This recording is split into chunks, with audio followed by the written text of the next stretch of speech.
Seperti itu. Jangan debatnya sama orang yang tukang mabok, ya kan, dugem. Ya kayak begitu diajak debat. Gimana? Tukang nipu, malsuin surat kependetaan. Ngapain orang itu menyalip Yesus? Karena mau menebus dosa. Ya goblok, gimana sih? Kalau begitu diskusinya ya buntu. Gitu loh. Makanya jangan debat sama mereka. Kalau seperti siapa? Si Bom-Bom, Rudi Iskariot itu orang iblis. Siapa namanya? Yudas saja masuk surga kok. Dari Kejadian sampai Maleaki, dari Matius sampai ke Wahyu, tak ada satupun dalil bahwa Yesus adalah Tuhan. Langsung diganti Edis. Des, Mana kabar, Cok? ngapain kau kesini? Ngapain kau kesini? Kita mau Tadi ngobrol-ngobrol. saya minta naik di roomnya Edis, gak dinaikin, Sat. Wah, masa seriusan? Payah lu nih. Seriusan, kapan? Seriusan, saya gak dinaikin, malah pamit barusan. Gimana kalau kita istirahat saja katanya? Iya, langsung nutup. Waduh, saya nggak lihat. Saya nggak lihat. Padahal jarang-jarang Biar loh kesannya saya mampir.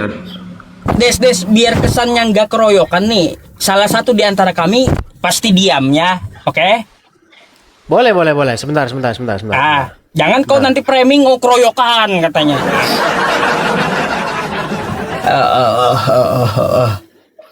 Ngapain kau bawa apa kau ke sini, Dis?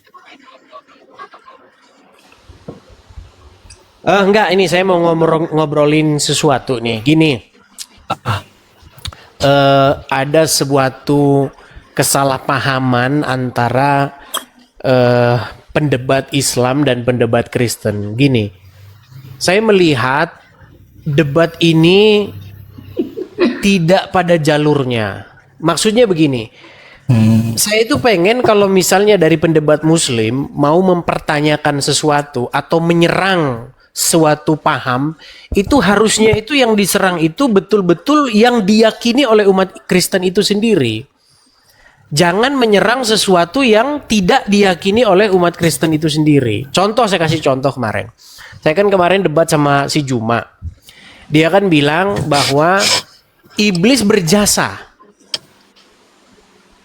Ya kan? Karena apa iblis berjasa? Karena iblis telah sukses melalui tangan orang-orang Farisi tentu ya. Melalui tangan orang-orang Farisi sukses menyalibkan Yesus. Dan karena penyaliban terjadi keselamatan. Maka iblis berjasa.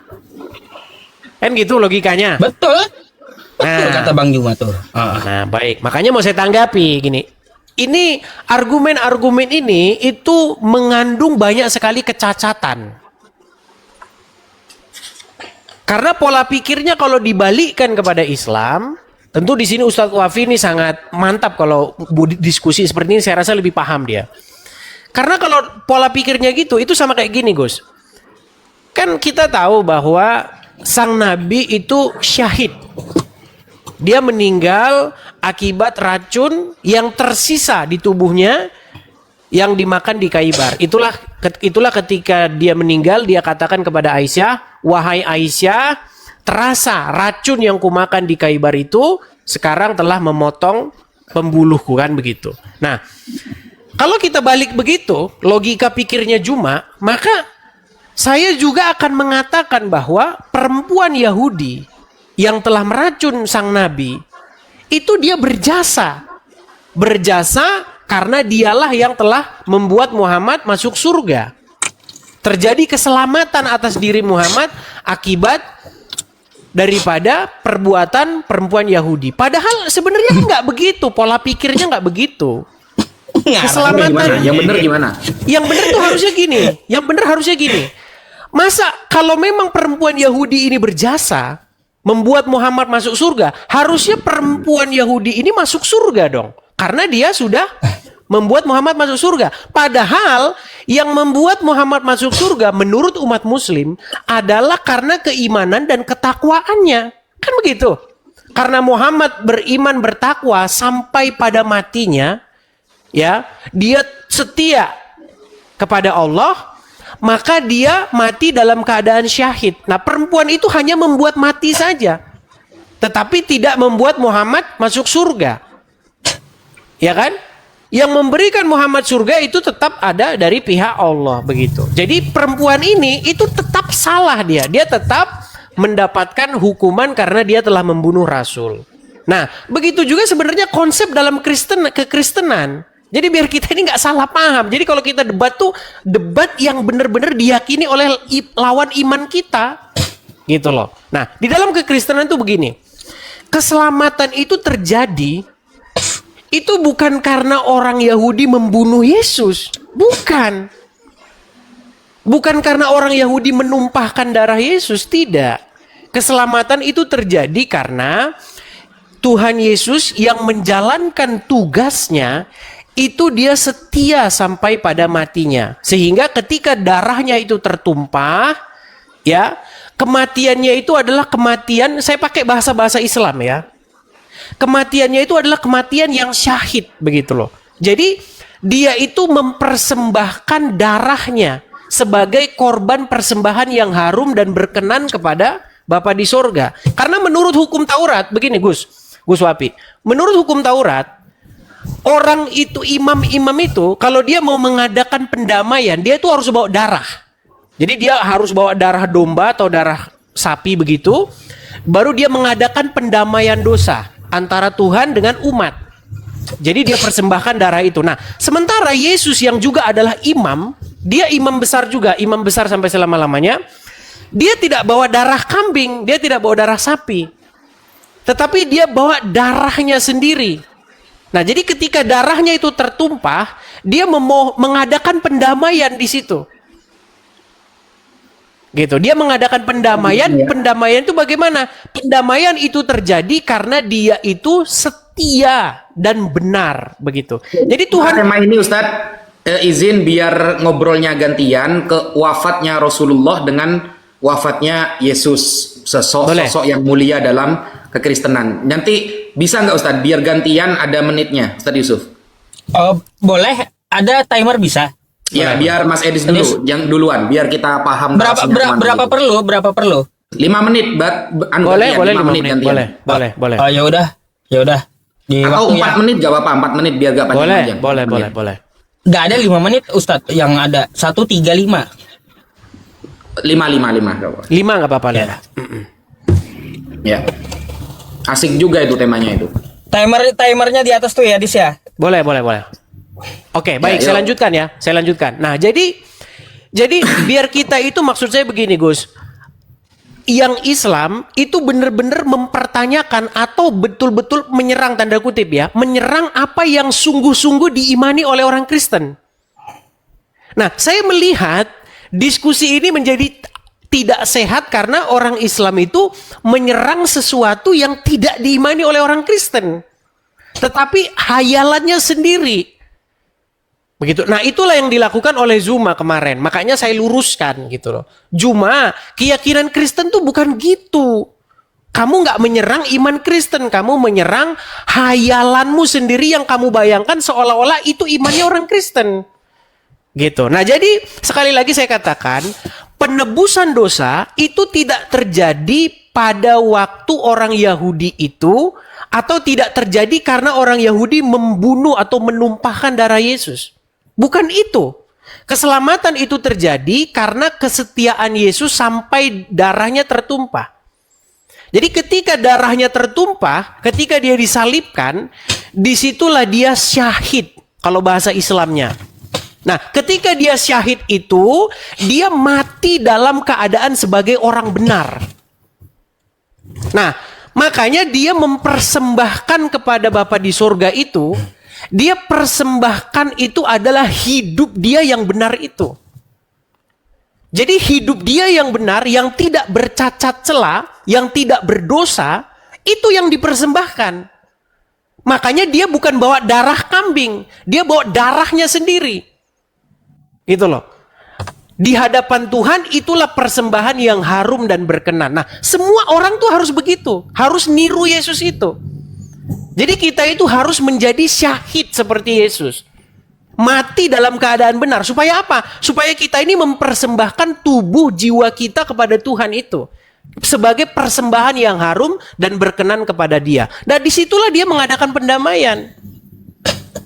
Begitu. Makanya di dalam kitab Ibrani dikatakan, Dia datang ke pelataran rumah Tuhan dengan membawa darahnya sendiri sebagai persembahan yang berkenan. Disitulah Dia mengadakan penebusan dosa.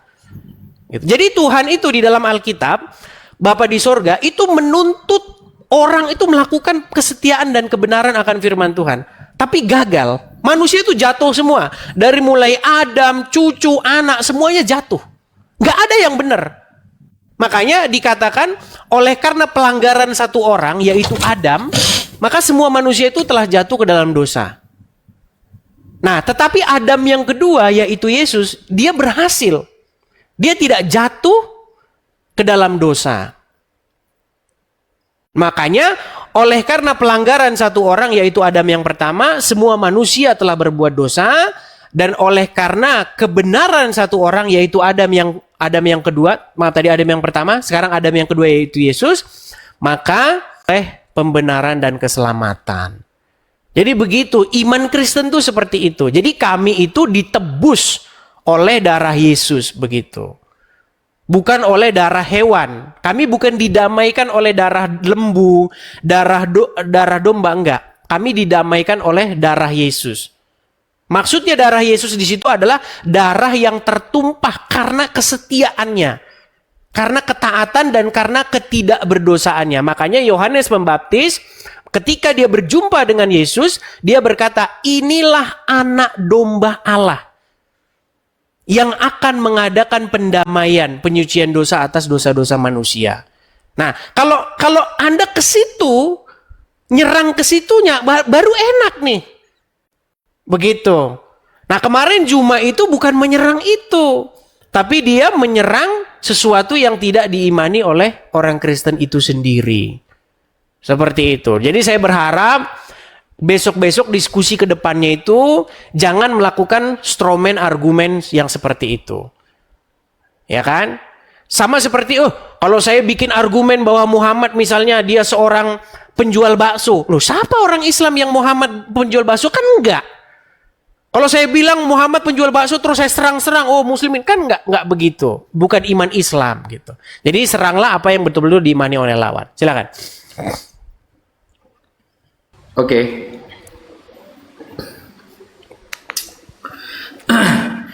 Ya, Bismillahirrahmanirrahim. Di sini Mas Edis menggunakan kata-kata syahid. Ya.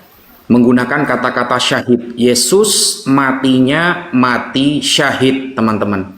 Secara tegas dia mengatakan seperti itu.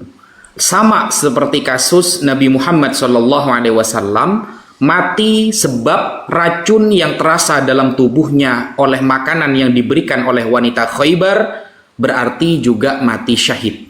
Nah, kalau menyamakan sesuatu, Mas Edis ya, di dalam Islam, ketika menyamakan suatu perkara dengan perkara yang lain, itu namanya kias. Ya, kias. Mengkiaskan, menyamakan itu mengkiaskan. Mengkiaskan itu, kalau dalam katanya harus memahami sesuai apa yang diyakini umat Islam. Kalau Anda sudah mulai menggunakan kata syahid, menyamakan dengan kasus wafatnya Rasulullah, maka Anda terjebak kepada ilmu kias. Dalam kias itu syaratnya ada 4, yang namanya asal, hukum asal, fare, ilat. Nah, ternyata setelah kita tengok antara wafatnya Rasulullah dengan Yesus itu berbeda secara keyakinan kita masing-masing, Mas Edis. Kalau Rasulullah wafatnya karena membela agama Allah. Jadi kata-kata syahid, ya, kata-kata syahid itu ketika mati dalam membela agama Allah. Tetapi ketika dia sudah tahu akan mati, dia sudah tahu akan disalib, dia sudah tahu akan menyerahkan diri, itu bukan mati syahid, itu namanya bunuh diri. Itu bunuh diri namanya, Mas Edis. Bukan mati syahid itu namanya. Saya sudah tahu nih, saya kalau turun ke dunia saya akan disalib. Saya sudah tahu nih, saya kalau turun ke dunia akan dibantai oleh orang Romawi. Saya sudah tahu nih, diserahkan nyawanya, itu namanya bunuh diri, bukan mati syahid. Itu mati sangit namanya. Gitu. Dan kita harus pelajari secara fakta sejarahnya, Mas Edis. Fakta sejarahnya, penyalipan Yesus itu murni ya, saya katakan ya. Penyalipan Yesus itu murni hukum yang diterapkan oleh orang Romawi di saat itu. Makanya ketika saya menulis buku ini, saya sebenarnya pengen ngirim ke antum buku ini agar antum bisa kritik ya. Ini saya tulis jawaban tuntas fitnah terhadap Islam tentang kematian Yesus. Tapi karena kamu sudah jauh, nggak ada di Sumatera lagi, jadi susah mau ngirimnya. Ini loh. Ini sudah saya tulis di dalam buku yang saya tulis ini. Penyalipan Yesus itu penebusan dosa atau eksekusi versi Romawi. Nah, penyalipan adalah metode eksekusi yang digunakan oleh Kekaisaran Romawi untuk menghukum pelanggar hukum, terutama mereka yang dianggap sebagai ancaman politik. Yesus disalibkan oleh otoritas Romawi saat itu, bukan oleh otoritas Yahudi. Ingat ya, yang menyalibkan Yesus otoritas Romawi, bukan Yahudi, saudara. Fakta bahwa Yesus disalibkan bukan dirajam, hukum yang biasa digunakan oleh bangsa Yahudi. Kalau Yahudi seharusnya dirajam. Berhubung yang membunuh itu adalah Romawi, maka eksekusinya dengan cara disalib. Itu politik saat itu. Menunjukkan bahwa eksekusi yang digunakan adalah menggunakan hukum politik Romawi, bukan hukuman religius oleh otoritas Yahudi. Makanya di dalam Britannica, website yang digunakan oleh teman-teman apologet, Britannica ini milik teman-teman Kristen yang berbahasa Inggris, yang diartikan begini: penyalipan paling sering digunakan untuk menghukum para penghasut politik atau agama, atau mereka yang memiliki hak sipil. Jadi, Yesus dituduh sebagai raja orang Yahudi, sebuah klaim yang dianggap sebagai ancaman terhadap otoritas Kaisar Romawi. Nah, Pontius Pilatus, gubernur Romawi di Yudea, melihat Yesus sebagai ancaman terhadap stabilitas politik dan ketertiban umum. Meskipun Pilatus tidak menemukan kesalahan dalam diri Yesus, tekanan dari para pemimpin Yahudi dan kekhawatiran akan potensi kerusuhan membuatnya memutuskan untuk mengeksekusi Yesus. Ini adalah sejarah yang dicatat pada saat itu. Beda dengan Rasulullah, Mas Edis. Rasulullah, para sahabat Khalid bin Walid dan lain sebagainya itu kan otoritasnya karena membela agama, berperang, mati dibunuh pihak musuh. Begitu loh. Lah, sedangkan di pemahaman teman-teman Kristen, mungkin itu sudah selesai dulu ya. Baik. Sekian, terima kasih. Baik, bagus ya. Jadi kalau diskusi gini saya seneng gitu, karena ini diskusi yang edukatif sifatnya. Baik, jadi tadi saya menggunakan istilah syahid ya, tetapi Gus Wapi mengatakan oh beda gitu. Ya memang beda gitu. Karena saya itu menggunakan bahasa-bahasa orang Islam. Apa tujuan saya menggunakan bahasa-bahasa orang Islam? Supaya lebih mudah Anda memahaminya. Kalau saya pakai istilah martir, nanti Anda nggak ngerti apa itu martir gitu loh. Syahid atau martir di dalam kekristenan itu adalah suatu keadaan di mana seseorang itu meninggal karena dia melakukan apa yang Tuhan suruh. Gitu loh. Walaupun di sini kita nggak menyamakan Tuhan kita nih. Kan Muhammad itu disuruh oleh Tuhannya, yaitu Allah. Yang tentu saja kami tidak mengimani Allah itu. Jangan bahas ke situnya. Ya. Dia kan meninggal karena dia melaksanakan tugas yang disuruh sama Allah. Makanya dia syahid. Dia dikasih penghargaan, yaitu berupa jannah, yaitu surga. Keselamatan atas dia. Nah, sebenarnya di dalam Injil, Tuhan Yesus itu juga melakukan begitu. Dia dikasih tugas oleh Bapa di surga untuk melaksanakan tugasnya. Untuk menyelamatkan umat manusia, untuk menginsafkan dunia akan kejahatan.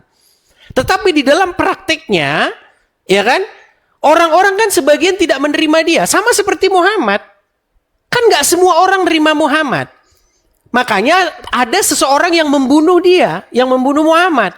Nah, logikanya Juma kan, karena Muhammad dibunuh dan dia masuk surga, logikanya dia berarti sang pembunuh ini dapat pahala. Kan bukan begitu cara pikirnya. Terus Anda katakan tadi bunuh diri.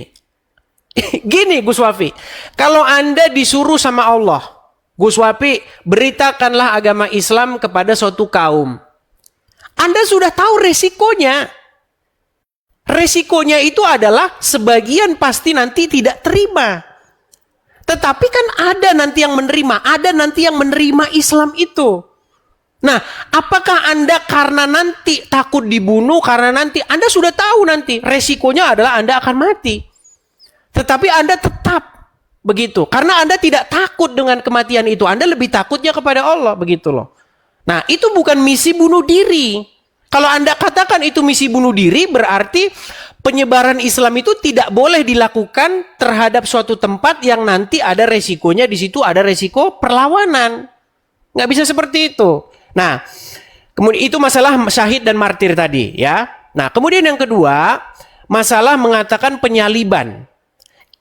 Loh, penyaliban Yesus itu adalah suatu intrik politik. Gus Wapi, betul yang Anda katakan itu betul. Dari pihak yang menyalibkan. Tentu saja dari pihak yang menyalibkan itu mereka nyalib Yesus buat nebus dosa. Bukan begitu pola pikirnya. Makanya saya bilang, selama ini kalian ini diskusi ini salah gitu loh. Sayangnya orang-orang Kristen banyak yang naik yang nggak ngerti juga. Orang-orang menyalib Yesus itu bukan untuk penebusan dosa, bukan. Orang-orang menyalib Yesus itu karena tidak senang atau menolak ajaran Yesus. Yang melakukan penebusan dosanya itu Yesusnya, bukan orang yang menyalibnya. Gimana sih?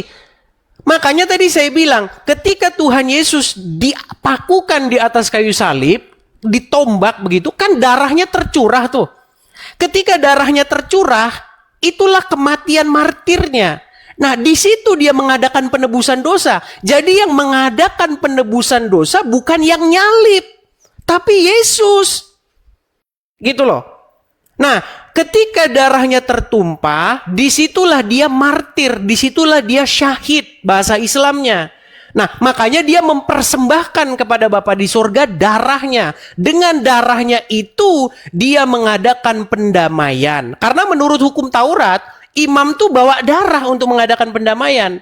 Tapi darah hewan. Nah, Yesus bawa darahnya sendiri sebagai korban yang harum. Hidupnya yang saleh, yang tidak bercacat celah, itulah yang dipersembahkan sebagai korban pendamaian. Gitu loh. Bapa di surga itu kan menuntut kebenaran. Nggak ada yang bisa lakuin. Hanya Yesus yang bisa lakuin. Disitulah dia mengadakan pendamaian. Jadi itu paham Kristen. Gitu loh Ustaz. Jadi jangan nyerang yang nggak dipahami oleh orang Kristen. Gitu. Silakan. Oke, bisa dipaham. Begini Mas Edis. Kalau dalam konteks syahid itu disamakan, begini. Yesus ketika disalib, ya, itu kan berkata begini kan. Eloi, Eloi, lama sabachthani. Tuhanku, kenapa engkau meninggalkan aku? Dan dalam sejarah, yang meninggalkan Yesus bukan hanya Tuhannya, tapi murid-muridnya juga lari, Mas Edis. Nah, kemudian disamakan dengan syahid versi Islam. Nah, ini yang kemudian tidak bisa sama. Kenapa tidak bisa sama? Gini Mas Edis, tadi Mas Edis sempat mengakui bahwa keyakinan penebusan dosa di tiang salib itu tidak benar, kata Mas Edis. Tapi yang benar itu adalah Yesus sendirilah yang menyerahkan dirinya sebagai hadiah kepada Sang Bapa yang telah memerintahkan hidup kepada dia sesuai kehendaknya, kan begitu. Nah, dalam paham ini begini. Ini saya perinci dulu Mas Edis ya. Kalau di dalam Islam Allah mengatakan jahidu fi sabilillah. Man jahada fina lanahdiyannahum subulana. Barang siapa yang berjihad di dalam urusan kami, maksudnya urusan agama Islam, membela agama Allah, maka lanahdiyannahum subulana. Allah akan memberikan dia banyak jalan, maksudnya jalan menuju surga dan lain sebagainya nanti. Jahidu fi sabilillah, berjihadlah di jalan Allah. Karena yang akan didapatkan umat Islam adalah nanti surga. Di dalam pemahaman Kristen, Ketika di dalam 1 Yohanes nomor 29, Yohanes Pembaptis mengatakan begini, dialah anak domba Allah yang akan menebus dosa dunia. Nah, jadi pemahaman penebusan dosa itu sudah menjadi keyakinan mainstream di antara teman-teman Kristen. Dan kejadiannya itu dalam lisan orang-orang Kristen sudah diketahui karena sudah dinubuatkan, Mas Edis.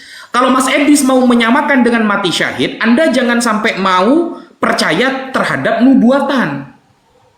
Jangan percaya nubuatan, Mas Edis. Kalau sudah percaya nubuatan, yang dipahami teman-teman Kristen, dia akan lahir, akan mati di tiang salib untuk menebus dosa dunia dan lain sebagainya. Itu namanya bukan syahid. Itu memang rencana bunuh diri memang. Untuk menewaskan dirinya sendiri. Masalah alasannya itu untuk penebusan dosa terserah. Yang penting dia adalah orang yang turun ke dunia untuk menewaskan dirinya sendiri karena ada nubuatan. Nah, di Islam nggak ada, Mas Edis, bahwa Nabi Muhammad nanti akan turun ke dunia, nanti akan mati begini-begini. Ya, di dalam Al-Quran itu nggak ada. Di Al-Quran cuma dikatakan kullu nafsin dha'iqatul maut. Setiap orang yang punya jiwa pasti merasakan kematian. Kalau Anda masih percaya nubuatan, maka itu sama dengan Anda percaya Yesus itu datang ke dunia untuk menyerahkan nyawanya. Maksudnya, bahasa simpelnya dia sedang mau bunuh diri.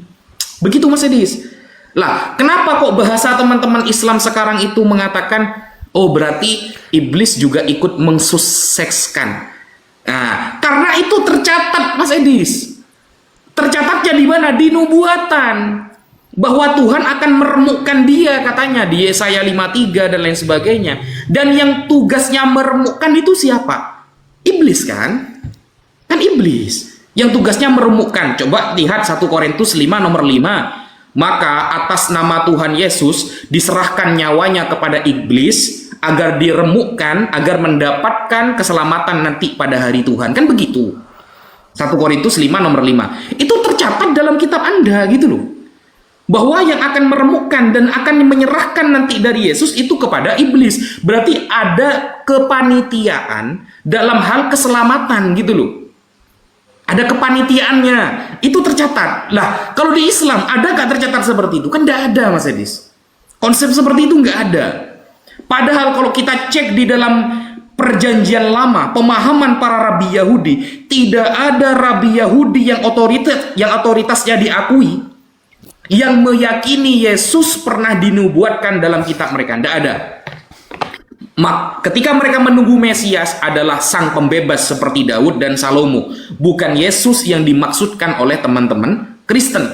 Semua ulama-ulama Yahudi yang otoritasnya jelas ya diakui dalam keyahudiannya dan keilmuannya, nggak ada yang mengatakan Yesus itu ada nubuatannya, nggak ada. Begitu. Sekian, terima kasih. Baik. Jadi saya sudah melihat Gus Wapi ini sudah mengalihkan tema dari substansi yang kita bahas. Jadi udah membahas masalah bagaimana sang Mesias, apa segala macam. Artinya saya menganggap sebenarnya jawaban saya sudah clear di sini. Artinya Gus Wapi ingin membahas isu yang lain. Padahal kan isu kita itu adalah isu bagaimana sih penebusan itu terjadi dan apakah iblis berjasa. Jadi kita fokus dulu di situ. Jangan melebar mengenai bagaimana sosok Mesias, enggak. Karena kan selama ini yang tidak dipahami oleh pendebat-pendebat Muslim dan juga para orang-orang Kristen yang saya katakan karbitan mau jadi pendebat tapi belum lulus, belum waktunya lulus. Akhirnya kan membuat sebuah dogma seperti itu. Orang menyalip itu biar menebus. Bukan seperti itu, Gus. Makanya buku Anda itu tadi bagus. Karena Anda melihat dari perspektif orang yang mau menyalip Yesus. Mana ada orang yang mau menyalip Yesus tuh mau menebus dosa itu? Nggak ada itu. Makanya kalau ada orang Kristen bilang bahwa orang yang menyalip Yesus biar nebus dosa, ya memang udah nggak waras lagi. Gitu loh. Yang menebus dosa. Nggak apa-apa, ini saya ngomong begitu. Supaya apa? Supaya pendebat-pendebat karbitan ini biar berhenti dulu. Kau nggak usah berdebat dulu. Kau nggak ada ilmu kok. Ngapain debat-debat? Gini loh. Yang melakukan penebusan dosa itu Yesus. Bukan orang yang nyalip. Orang yang nyalip itu membunuh Yesus, motivasinya motivasi membunuh, bukan motivasi menebus dosa. Gitu loh. Nah, bagaimana caranya Yesus menebus dosa? Saya buka nih. Saya buka di dalam Korintus, Ibrani pasal yang ke-9, saya bacakan nih. Mulai yang ke-11 ya. Kristus adalah pengantara dari perjanjian yang baru. Nih. Tetapi Kristus telah datang sebagai imam besar untuk hal-hal yang baik yang akan datang. Ia telah melintasi kemah yang lebih besar dan lebih sempurna yang bukan dibuat oleh tangan manusia. Dan ia telah masuk satu kali untuk selama-lamanya ke dalam tempat kudus, bukan dengan membawa darah domba jantan dan darah anak lembu, tetapi dengan membawa darahnya sendiri, dan dengan itu ia telah mendapat kelepasan yang kekal. Maksudnya bagaimana? Di dalam hukum Taurat itu kan sebenarnya hanya gambaran tentang apa yang sesungguhnya nanti yang esensinya itu apa. Gini, imam-imam di dalam hukum Taurat, mereka itu harus mengadakan pendamaian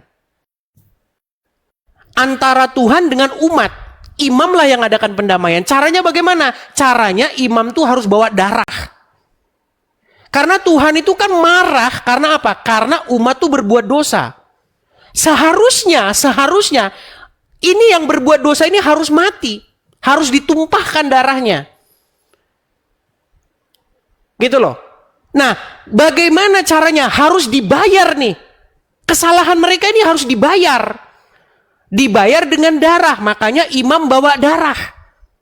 Ini suatu pesan bahwa kejahatan itu dianggap sesuatu yang serius sama Tuhan.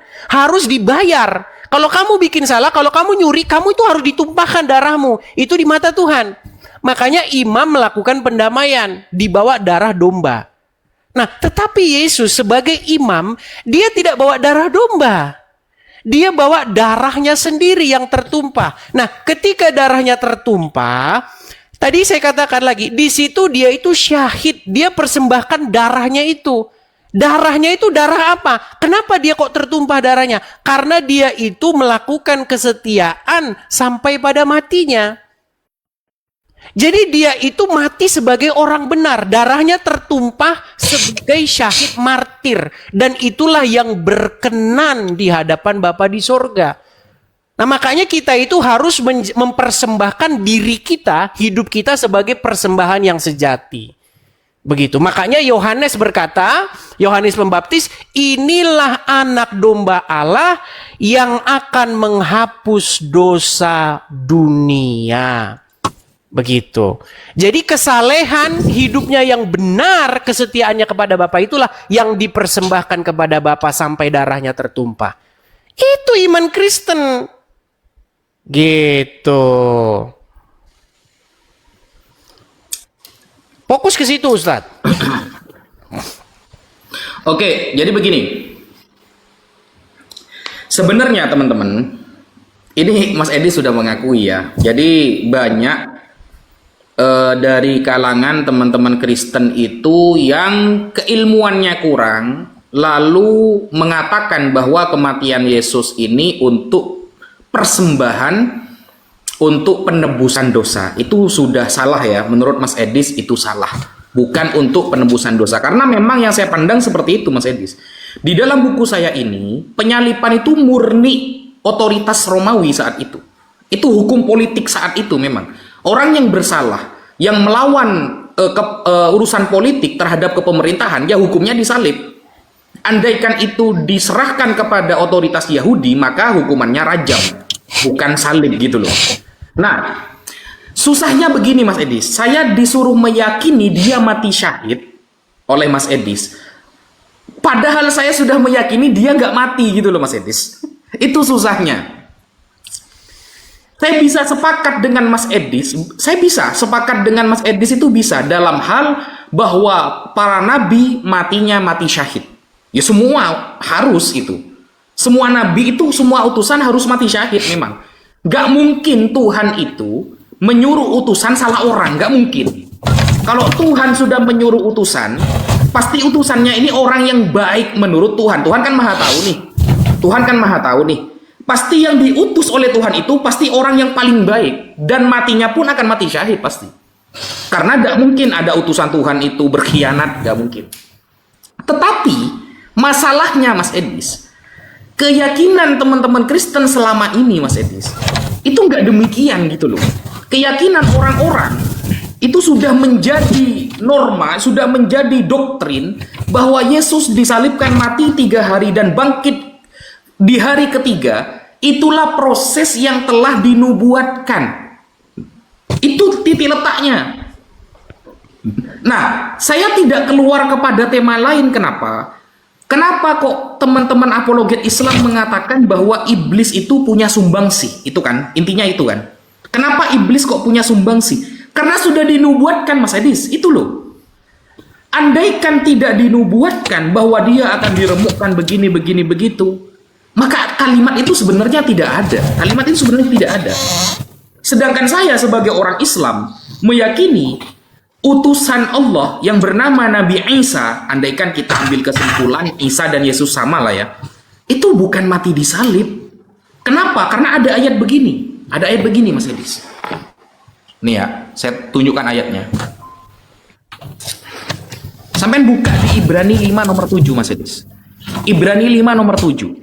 Dalam hidupnya Yesus, ya, dalam hidupnya Yesus sebagai manusia, ia telah mempersembahkan doa dan permohonan dengan ratap tangis dan keluhan kepada Dia. Dia pasti Bapa ini ya. Yesus telah memohon dan meratap kepada Sang Bapa, kan begitu maksudnya. Yang sanggup menyelamatkannya dari maut. Jadi Bapak sanggup menyelamatkannya dari maut, Mas Edis. Bapak bisa menyelamatkan Yesus dari maut, ya. Dan karena kesolehan Yesus, ia telah didengarkan. Yesus berdoa agar diselamatkan dari maut. Dan karena kesolehannya, dia telah didengarkan, berarti diijabah doanya Yesus. Dia selamat, Mas Edis. Gitu loh. Tetapi anehnya, meskipun doanya didengar, Tuhan tidak menyelamatkannya dari salib. Ini yang aneh, yang sudah diyakini teman-teman Kristen. Ini adalah kenyataan yang tidak bisa kita hindari. Mengapa Tuhan tidak menjawab doa Yesus yang tulus? Jika Tuhan mengabulkan doanya karena kesolehannya, kenapa Yesus tetap harus mati dengan cara yang paling menghinakan, yaitu mati dengan cara otoritas orang Romawi saat itu? Begitu loh. Bukankah di dalam perjanjian lama itu dikatakan, orang soleh, orang yang baik, doanya pasti didengar oleh Tuhan, dikabulkan oleh Tuhan. Itu yang tidak bisa kita terima, Mas Edi. Sehingga narasi iblis sebagai sumbangsi penyalipan itu tetap ada karena nubuatannya diyakini begitu. Gitu loh. Sekian, terima kasih. Baik, kita agak sedikit melebar juga ini, Gus. Jadi yang saya maksudkan di sini begini, Gus. Satu-satu ya saya tanggapi ya. Pertama-tama masalah apologet karbitan tadi. Yang datang tiba-tiba mengatakan, bayangin, saya sering loh, saya itu kadang-kadang lihat kalian tanya begini, kenapa Tuhan Yesus disalibkan? Yang menyalibkan Yesus itu motivasinya apa? Motivasinya untuk nebus dosa katanya. Ya kalau kalian tanyanya sama ke situ ya akhirnya memang jadi jomplang diskusi kita. Orang-orang yang menyalibkan Yesus itu bukan mau membuat Yesus jadi bukan mau mengadakan penebusan dosa, bukan gitu. Makanya Gus Wapi, tolonglah kalau diskusi pilihlah orang Kristen yang berkompeten. Jangan apologet tukang mabuk diajak diskusi. Apologet nggak pernah baca Alkitab diajak diskusi, gitu loh. Begini Gus. Kalau misalnya fokus kita membahas Yesus mati disalib atau tidak, itu nanti lain lagi, Gus. Bukan itu pokok bahasan kita. Karena nanti beda nanti tema kita. Karena kalau dalam Islam kan Isa itu tidak disalib tapi diselamatkan. Kan gitu. Bukan gitu, fokus kita di sini loh. Penyaliban dan penebusan dosa. Apakah iblis berjasa di dalam penyaliban itu? Tadi sudah kita patahkan kan? Kalian juga sudah setuju, puji Tuhan, kalian sudah ngerti. Jadi jangan lagi membawa narasi-narasi seperti Juma. Sangat saya sayangkan kenapa ada orang berpola pikir seperti dia. Gitu loh. Nah ini tugas kalian nih, koreksi dulu lah guru kalian. Jangan lagi lah begitu Gurunda. Karena masa iblis berjasa, berarti nanti perempuan Yahudi yang telah membuat Muhammad syahid berjasa dong. Karena dia membunuh Rasul, karena dia membunuh sang Nabi, Nabi masuk surga kan? Berarti berjasa dong dia. Bukan begitu pola pikirnya. Begitu loh ya. Jadi keselamatan itu didapatkan bukan karena pembunuhannya, tetapi karena ketaatan dan kesetiaannya. Gitu loh. Contoh, saya kasih contoh aja lah yang sederhana. Ada seorang muslim disuruh berjihad. Oke? Dia nggak lari. Tetapi dia meninggal di medan pertempuran. Saya pakai istilah-istilah muslim ya. Pertanyaan saya, apakah yang membunuh seorang syuhada itu berhak mendapatkan penghargaan? Karena berkat pedang dialah orang tersebut masuk surga. Kan bukan gitu pola pikirnya. Keselamatannya itu karena kesetiaan sang syuhada itu. Itulah surga yang didapatkan dia. Sedangkan orang yang membunuh dia itu tetap mendapatkan penghukuman, bukan berjasa. Makanya fokus kita tuh di situ, Ustadz. Makanya iblis tidak berjasa dalam peristiwa penyaliban tersebut. Dia berdosa. Iblis, orang-orang Yahudi, Yudas Iskariot itu posisinya itu berdosa. Mereka itu mendapat penghukuman. Keselamatan terjadi atas kesalehan dan ketaatan Tuhan Yesus kepada Bapa di sorga. Sekalipun dia itu kan difitnah, dituduhkan fitnahan-fitnahan. Orang-orang ahli-ahli Taurat, alim ulama, menghasut rakyat untuk menuduhkan perkara-perkara. Kan ketika dibawa ke mahkamah agama, ketika dibawa ke Sanhedrin, kan dituduhkan mahkamah. Kau ingin merubuhkan bait Tuhan, kau ingin memberontak, kau menghasut rakyat untuk tidak membayar pajak, kau mengajak untuk melakukan pemberontakan kepada kaisar. Kan tuduhan semua itu, fitnahan semua. Tetapi sekalipun dia difitnah, sekalipun dia diperlakukan seperti itu, dia tidak berbuat dosa sampai pada matinya. Gitu loh. Sampai pada matinya itu dia tetap setia. Sampai darahnya ditumpahkan, dia tetap setia. Tidak berbuat dosa. Makanya dia persembahkan itu, hidupnya yang benar itu dia persembahkan. Nah makanya darahnya itu menjadi persembahan yang harum dan berkenan kepada Bapa di surga. Di situ dia mengadakan pendamaian dan penebusan dosa itu. Di situ penebusannya itu di situ. Bukan orang ayo bunuh, bukan itu. Gimana sih pola pikirnya? Gitu loh. Jadi fokus ke situ dulu. Jangan masalah berarti Yesus tidak dibunuh dong, tidak disalibkan, diselamatkan. Itu lain isu. Gitu loh. Beda isu itu. Nah, silakan.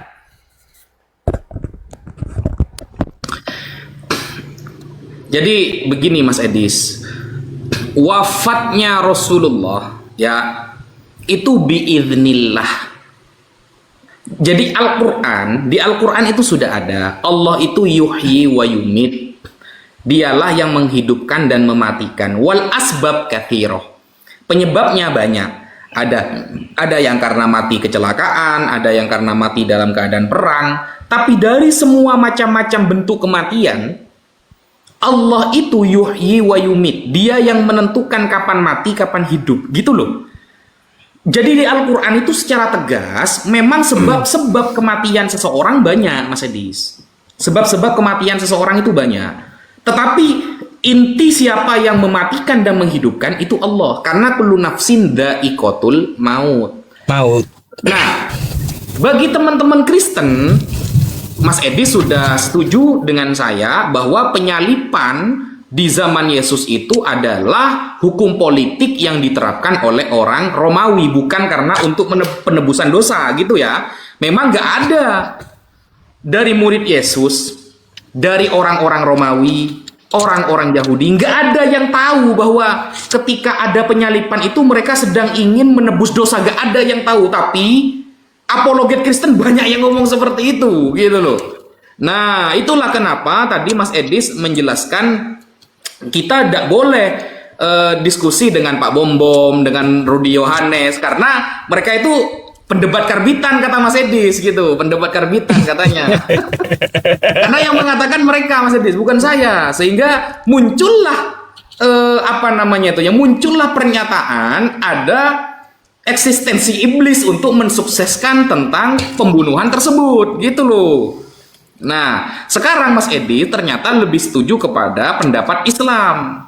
Ternyata Yesus itu mati syahid. Cuma bedanya di Islam matinya bukan disalib, Mas Edis. Kalau menurut Mas Edis itu matinya disalib. Kalau memang Anda itu tidak sepakat ya, dikatakan iblis itu ikut sebagai panitia penyalipan ya, sebagai pensuksesan tentang penyalipan, ada pertanyaan dari saya, Mas Edis. Ada pertanyaan. Jadi pertanyaannya itu begini, simpelnya begini. Iblis itu ciptaan siapa, Mas Edis? Dan kuasa iblis itu diberikan oleh siapa? Coba dijawab dulu. Ya, karena takutnya berbeda lagi pernyataannya dengan pendebat-pendebat karbitan seperti Rudi Yohanes, Pak Bom Bom dan teman-temannya. Takutnya sama-sama lagi kan gitu. Jadi saya pertanyaan dulu, kuasa iblis itu dari siapa? Dia memiliki kekuatan itu datang dari siapa? Ya. Terus kemudian suksesnya iblis dalam menipu dan melancarkan semua tindak lakunya ya, dalam hal proses penyalipan, dalam menipu orang, dalam berbuat kebohongan, kedustaan, itu kesuksesannya ditentukan oleh siapa? Apakah iblis oleh apa Tuhan?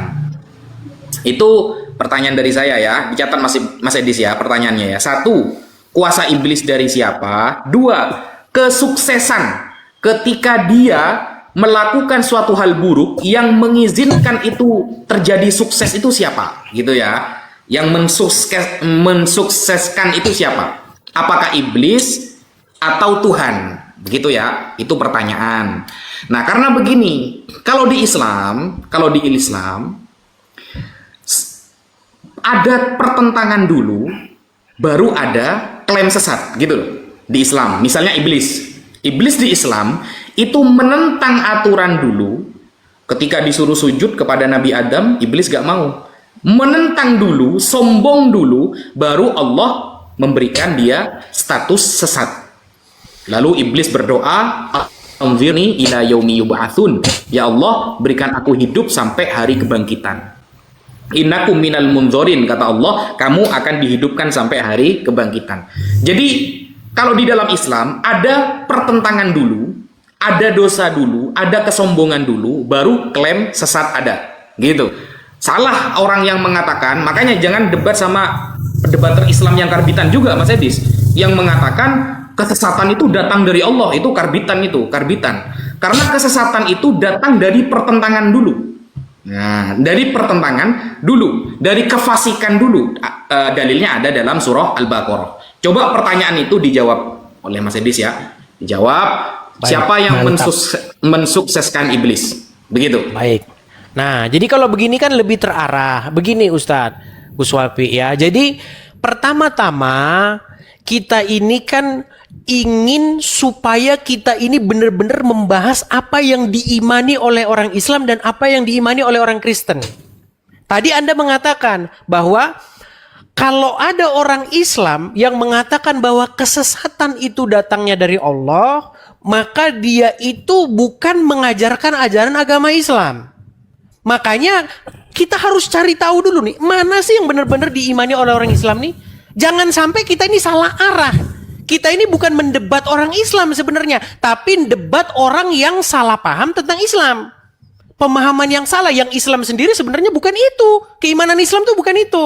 Nah, ini yang penting. Gitu loh. Nah, makanya tadi saya bilang, kalau seperti siapa sih Bom Bom, Rudi Iskariot itu orang iblis, siapa namanya, Yudas saja masuk surga kok. Yudas Iskariot itu berjasa. Kan ya makanya susah, makanya pilihlah seseorang yang benar-benar ngerti Alkitab gitu loh. Seperti itu. Jangan debatnya sama orang yang tukang mabok, ya kan, dugem. Ya kayak begitu diajak debat. Gimana? Tukang nipu, malsuin surat kependetaan. Kayak begitu, jangan begitu. Kita fokus sama orang yang bener-bener ngerti nih. Ini orang ngerti Alkitab gitu loh. Nah, cuman tadi ini agak sedikit ngelebar, Gus. Kita ini bukan bahas mengenai Yesus disalib atau tidak, gitu. Bukan itu, Gus. Poinnya yang mau saya sampaikan bahwa di sini iblis tidak berjasa. Dan juga di situ di penebusan itu terjadi bukan pada orang-orang bukan orang, motivasi orang menyalib itu bukan mau mengadakan penebusan dosa. Kan itu yang kalian dengar dari orang-orang Kristen. Ngapain orang itu menyalib Yesus? Karena mau menebus dosa.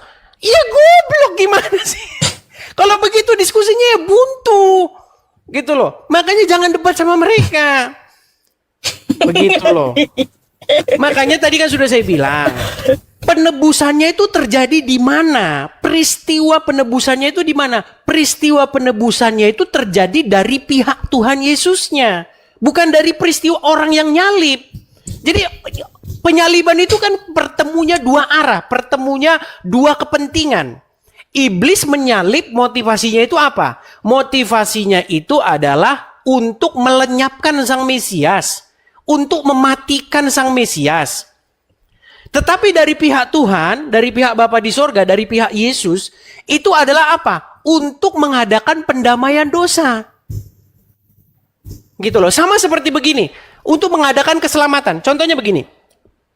Seperti yang saya bilang tadi. Ada orang, saya pakai istilah Islam ya, berjihad. Pertanyaannya sekarang begini. Apakah orang yang membunuh itu, yang membunuh dia itu, berdasarkan karena cinta, berdasarkan karena, bukan kan? Dia membunuh itu untuk mematikan. Tujuannya apa? Untuk membinasakan lawannya. Coba, kalau ada orang Islam berjihad ke medan tempur, ngelawan pasukan, misalnya pasukan musuh, ya kan? Musuhnya Kristen. Apakah orang Kristen itu mau ngirim dia ke surga? Kan tidak. Supaya dia masuk surga? Kan tidak. Supaya dibinasakan. Tetapi pada waktu itu terjadi, menurut imannya orang Islam, orang tersebut akan mati sebagai syahid, sebagai syuhada, sebagai martir. Di situ dia matinya. Dan oleh karena dia mati itu, dia masuk surga. Nah, masuk surganya itu bukan karena jasanya orang itu, bukan, tapi karena kesetiaan dan ketakwaan dia kepada Allah. Begitu. Jadi poin yang saya tekankan tuh di situ, Gus Wapi. Biar kita nggak melebar kemana-mana dulu. Jangan bahas isu-isu lain. Begitu. Jadi saya juga minta kepada teman-teman muslim di sini, ya coba ingatkan juga seperti Juma. Jangan punya analogi-analogi atau punya pemahaman-pemahaman menyerang sesuatu yang tidak sungguh-sungguh diimani oleh orang Kristen itu sendiri. Nah, saya rasa nanti ini putaran terakhir, Gus Wapi. Nanti habis ini kita closing dulu.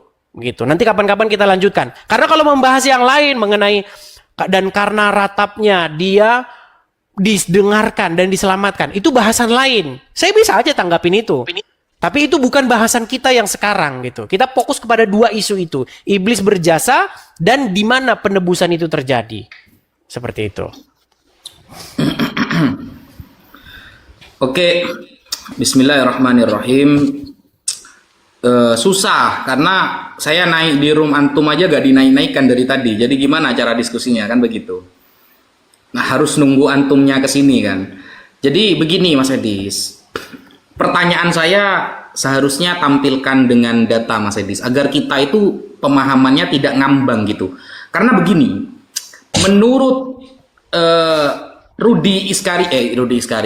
Mas Rudi Yohanes, menurut Mas Rudi Yohanes, Anda yang salah paham, bukan dia, gitu loh.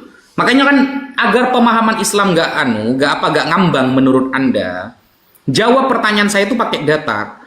Ketika iblis itu tidak ada dalam panitia kesuksesan, ya, tim sukses ya, dalam penyalipan Yesus, yang berefek akan ada penebusan dosa dari diri Yesus, bukan dari orang yang menyalibkan ya. Kan tadi kita sudah sepakat ya, orang yang menyalibkan nggak tahu dia akan menebus dosa, nggak tahu. Kita sudah sepakat di sana. Karena yang menyalibkan Romawi atas hasutan orang-orang Yahudi, hasutan pemimpin-pemimpin Yahudi. Gak ada yang tahu dia akan sedang menebus dosa. Yang tahu dia sedang menebus dosa adalah Yesus, kan begitu? Kita sudah sepakat nih. Nah, agar narasi ini tidak selalu muncul bahwa iblis juga ikut dalam panitia pensuksesan nubuatan itu, maka dijawab tadi itu pertanyaan saya itu. Kuasa iblis itu dari iblis atau dari Tuhan? Itu yang pertama. Yang kedua, kesuksesan iblis dalam melakukan keburukan itu izin Tuhan, atas izin Tuhan, maksudnya diokekan oleh Tuhan, diapresiasi oleh Tuhan atau tidak, gitu.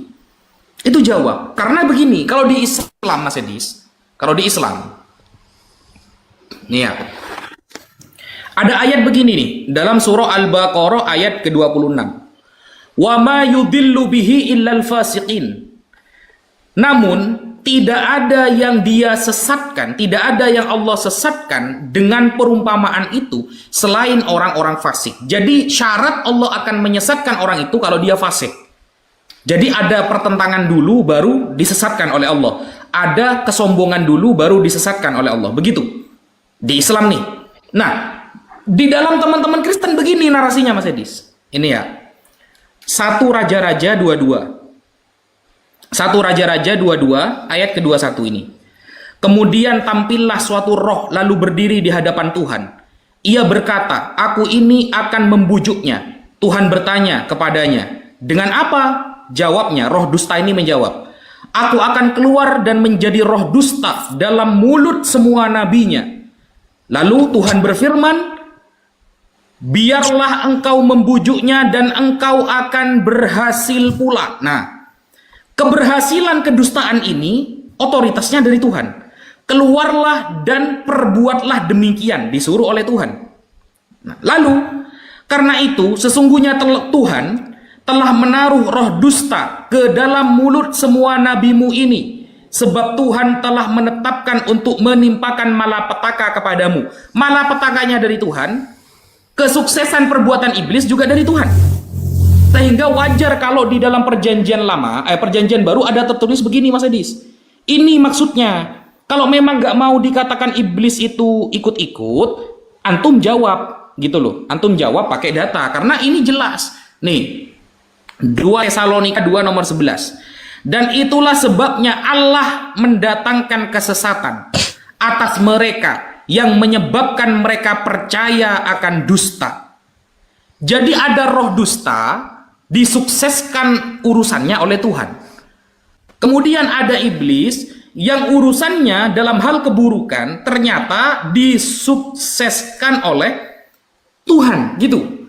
Sehingga ketika Tuhan memberikan kesuksesan dalam segala keburukan yang iblis lakukan, maka wajar dong kalau umat Islam mengatakan termasuk yang disukseskan adalah penyaliban yang Yesus menyerahkan dirinya untuk penebusan dosa. Itu salah satu contohnya. Begitu. Saudara, sehingga kita ini sebenarnya ngambang gitu loh. Roh dustanya dari Tuhan, disuruh Tuhan, suksesnya diatur oleh Tuhan, di-ACC oleh Tuhan, yang mendatangkan kesesatan Tuhan, dan semuanya Tuhan. Jadi kuasa iblis dengan suksesnya urusan keburukan dari Tuhan. Maka wajar dong kalau ada contoh, iblis pun sukses karena dari kuasa Tuhan. Gitu. Baik. Sekian. Baik. Oke, baik. Jadi perkara masalah iblis berjasa dan juga penebusan. Di mana peristiwa penebusan ketika penyaliban itu terjadi, itu sudah clear ya. Saya anggap teman-teman sudah paham. Jadi itu sebenarnya saya datang hanya mau mengklarifikasi kedua subjek tema itu. Cuman Gus Wapi di sini sudah lari ke tema lain, yaitu tentang masalah predestinasi, atau kalau bahasa Islamnya itu adalah qadarullah. Nah sebenarnya di dalam kekristenan kita udah menyimpang nih ya, menyimpang. Sebenarnya dalam Kristen itu tidak ada paham qadarullah seperti itu, paham predestinasi. Paham yang seolah-olah semua itu udah ditetapkan sama Tuhan. Ini nanti begini, Anda begini, enggak. Tuhan tuh udah tahu begitu loh. Jadi bedakan begini, penubuat itu adalah peristiwa taunya Tuhan akan peristiwa yang akan terjadi. Bukan Tuhan yang bikin supaya itu terjadi. Saya kasih contoh begini. Misalnya ada seseorang, ya, dikatakan begini, besok kamu akan ke sana memberitakan kebenaran, tetapi kamu akan dianiaya oleh mereka. Jadi Tuhan ngasih tahu sama seseorang utusannya, kamu akan pergi ke kota si Anu untuk menyampaikan kebenaran kepada mereka tuh. Kasih tahu mereka yang benar, tetapi mereka nanti akan menganiaya kamu. Nah, pertanyaannya begini, apakah nubuatan itu, visi, penglihatan tentang yang akan terjadi itu adalah sebuah pemberitahuan atau sebuah takdir dari Tuhan? Tentu tidak. Bukan suatu tak. Jadi orang yang menganiaya itu aktornya itu bukan Tuhan, tetapi adalah iblis. Tetapi yang Tuhan kasih tahu adalah kasih tahu. Makanya nubuat itu adalah pemberitahuan, bocoran dari Tuhan bahwa besok akan terjadi demikian. Bukan berarti bahwa Tuhan itulah dalangnya bahwa si Anu itu akan berbuat itu. Bukan begitu. Nah, justru paham seperti itu sebenarnya ada di dalam agama Islam. Paham qadarullah itu. Saya kena lapor ini. Saya kena lapor. Stop. Kenapa Ustadz Wafi ini pelanggaran? Iya, kan ada yang ngelaporin saya membahas sesuatu yang bikin orang gak nyaman begitu. Nggak ada akun lain, Tat? Ada. Coba ntar ya. Iya udah. Ini sisa. Tapi gini juga Gus, saya juga dari tadi saya live terus, saya mau makan juga. Mungkin nanti bisa lanjut sama teman-teman yang lain atau mungkin di lain kesempatan lagi. Gitu Gus ya. Oke, siap.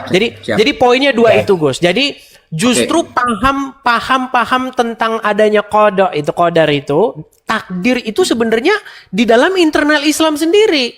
Karena saya pernah berdiskusi, kalau ada seseorang berzina, ada seorang muslim berzina, apakah perzinahan itu Allah yang bikin? Atau itu karena motifnya dia? Dianya sendiri yang mau berzina. Jadi yang menyebabkan dia berzina itu iblis atau Allah? Nah, kalau Allah, maka orang tersebut harusnya nggak bisa dituntut.